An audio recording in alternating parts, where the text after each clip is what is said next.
Welcome to the universe and welcome to the story narration. The Easine Traits present story narration for proposed film which has been adopted from the novel of the same title, Mask Age Blunder.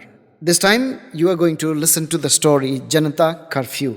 Janata Curfew, which was a part of the pandemic in the initial stage, Cypher discovers himself on the hospital bed, meant for strike criminals, head shaved, including the eyebrows. There is a blot on his cheek as if somebody has hit him hard. He is clueless what happened when the ward boy comes to tell him that police brought him there 3 days ago. He was unconscious for 2 days. Unfortunately, Cypher does not remember anything.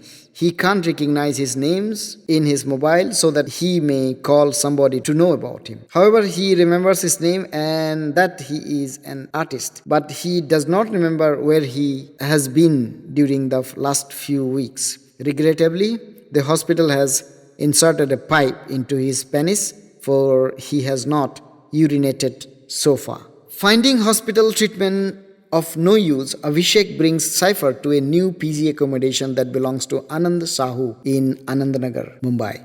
He lived there for a week and Mr. Sahu helped him to take to the hospital regularly against payment. Abhishek also left for his hometown because of the gradual intrusion of the virus after grabbing all the money from Cypher. One evening, Cypher went for a stroll after consuming tender coconut water. At dusk, somebody hit him on his face and blew on his head just to snatch his wallet. He was bleeding. Patrolling police arrived on the spot and took him possibly to the hospital. A lady officer interacts with Cypher same morning when he regains his consciousness. He is not sure whether she is a medical officer or a nodal officer. Neither he dared to ask for. Something scared him a lot. He reprimanded that she had relationship with a teenage boy. Now he must get somebody to vouch for him. He also has to face criminal investigation.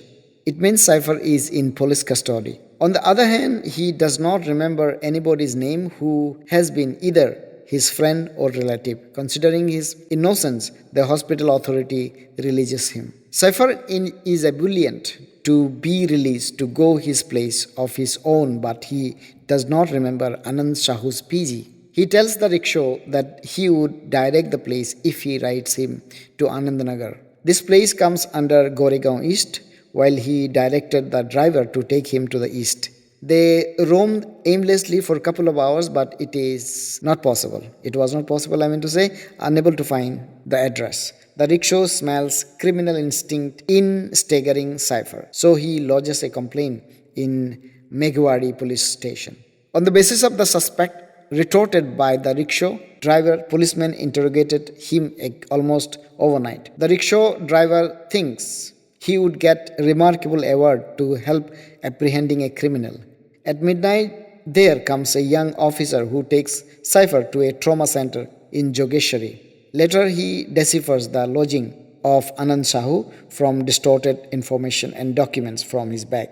The kind officer also deciphers his native place and booked the last flight, helping him to reach his hometown in his sister's place. On arrival at the airport, Cypher is not allowed to go anywhere, though his blind sister waits for him outside. Sister takes him to the medical college hospital where he was declared infected.